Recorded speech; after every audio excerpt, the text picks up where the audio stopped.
This storm is relentless. Good thing we're inside. The food is perfect. I'll drink to that. This place is packed even with the snow. I know. It's so cozy though. Definitely. Cheers. From the espresso machine, and laughter rose and fell like waves against a crowded shore. Snow pressed against the tall windows, turning Chicago into a soft blur of white and gray. But inside the cafe, the air was warm, thick with the smell of coffee and cinnamon. In the middle of all that fullness, there was one thing that didn't belong. One empty chair. It sat at a small round table near the window, untouched, unclaimed, as if everyone had silently agreed to pretend it wasn't there. And no one noticed how that empty chair was about to change everything. If you believe that small moments can carry big meaning, that kindness still matters, and that second chances can arrive in the most ordinary places, take a moment right now to like this video, share it with someone who needs hope, leave a comment, and subscribe to the channel Silent Hope. Sometimes belief is the first step toward change. Evan Miller noticed the chair because he noticed everything that didn't quite fit. He had learned to do that after his life cracked open 3 years earlier. Once he'd been a man who moved through the world without looking down, without checking the edges for danger. He had a job in logistics, a small apartment he shared with his wife, and a future that felt stable enough to lean on. Then a single phone call in the middle of the night shattered that certainty, leaving him standing in a hospital hallway that smelled of disinfectant and grief, learning that his wife was gone and that no amount of planning could protect a person from loss. Since then, Evan lived more quietly. He paid attention. He noticed empty chairs. He sat alone at the counter that morning, his coat still on, his hands wrapped around a chipped mug he had brought from home because it felt safer than using anything that belonged to someone else. The cafe had become his ritual, the one place he allowed himself to sit among people without needing to speak to them. He came every Saturday at the same time, ordered the same cheap refill coffee, and watched the city remind itself that it was alive. Usually he kept his eyes low. That day, the empty chair pulled his attention again and again, like a loose thread in a sweater. At first, it was just a detail. Then it became a question. Why that chair? In a cafe where people hovered with laptops, squeezed strangers into corners, and shared tables without asking, why had no one taken it? The table belonged to a woman who arrived every Saturday just before 9. She was older, late 60s maybe, with silver hair she pinned back neatly, and a long wool coat that looked like it had known better years. She always ordered tea, never coffee, and a single plain croissant. She sat with her back straight, her hands folded around the cup, and she waited. Evan had seen her before, though he had never really looked. She sat there every week, at the same table, always with that extra chair left empty. Sometimes people glanced at it, hesitated, then moved on. Sometimes a barista would start to wipe it down, then stop, as if remembering something unspoken. The woman never reacted. She simply waited, eyes on the door, as if expecting someone who was running late but would arrive any minute now. Waiting was a language Evan understood too well. After his wife died, waiting became his default state. Waiting for grief to soften, waiting for mornings to hurt less, waiting for life to feel like something other than a task to be completed. Watching the woman, he felt a quiet pull of recognition. Two people waiting in the same room for different reasons, pretending the waiting itself wasn't the point. That morning, something inside Evan shifted. It was small and uncomfortable, like the urge to speak when silence had become safer. He finished his coffee and stood, carrying his mug to the return station. As he passed the woman's table, he felt the weight of the empty chair again, heavier now, almost physical. A question formed in his mind, one that felt too small to matter, too simple to risk embarrassment. But grief had already taken everything from him. What was left to lose? He stopped. His heart beat faster than it should have. He looked at the woman, then at the chair, then back at her. He did not plan the moment. He did not rehearse it. The question escaped him before fear could pull it back. Was the chair taken? The woman looked up, startled, as if the cafe had only just come into focus.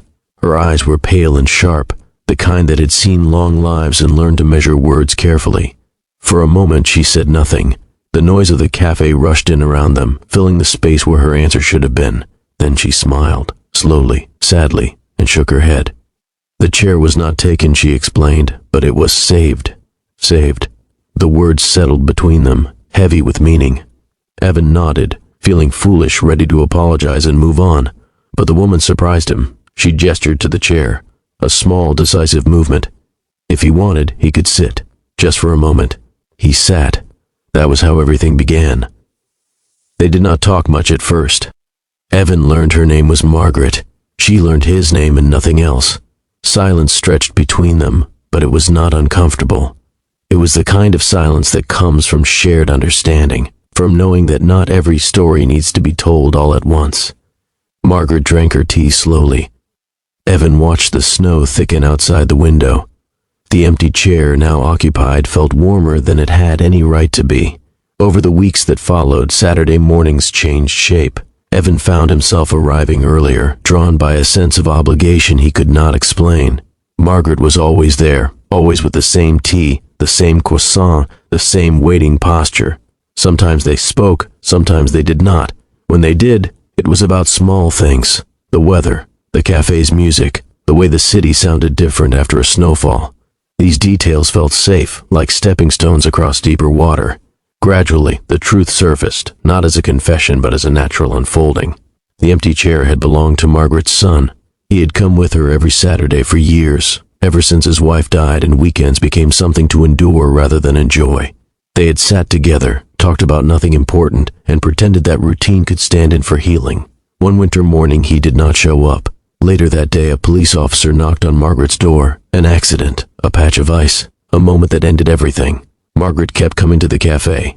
She kept the chair empty. Saving it felt like a promise that the world had not completely forgotten him. Taking it away felt like admitting he would never walk through that door again. Evan listened, his chest tight with recognition. Loss spoke the same language no matter whose voice carried it. He did not offer comfort. He did not reach for solutions. He simply stayed, and in staying, something inside both of them shifted. As winter loosened its grip on the city, the cafe filled with light. The empty chair stopped feeling like an absence and started feeling like an invitation. Other people noticed too. A young student once asked if she could join them when the cafe was full. Margaret hesitated, then nodded. The chair welcomed new weight, new stories. The world, it seemed, was not finished with that table yet. Evan's life began to expand in small, surprising ways. He started volunteering at a community kitchen on Sundays, drawn by the simple act of showing up for people who needed warmth. He smiled more, not because he was healed, but because he was connected. Grief did not disappear, but it softened around the edges, made room for other emotions to exist alongside it. Margaret changed too. She laughed sometimes, a soft sound that surprised her as much as anyone. She spoke of her son without the sharp pain that had once stolen her breath. The chair was no longer a shrine. It was just a chair. One Saturday, months later, Evan arrived to find the table empty. For a moment, panic flared. Had something happened? Was this how waiting ended?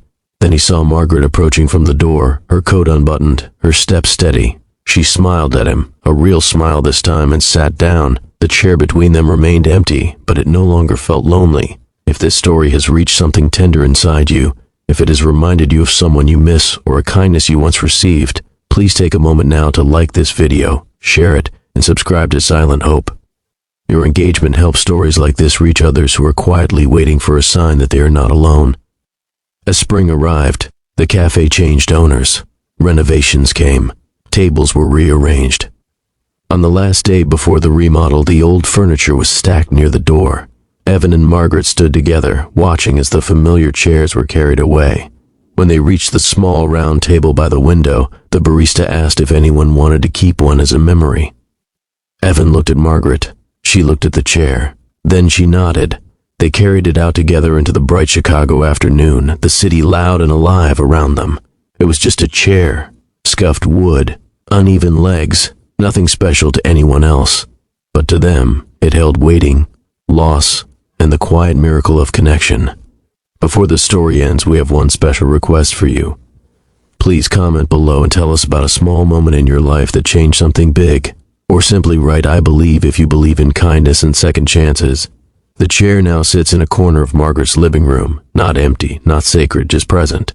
Sometimes Evan visits, sometimes they sit, sometimes they do not. And in a city full of crowded cafes and unnoticed details, one small question proved that even the simplest acts can open doors we didn't know were closed. Because sometimes, the question that feels too small to matter is the one that reminds us we are still here, still capable of seeing each other, still capable of hope.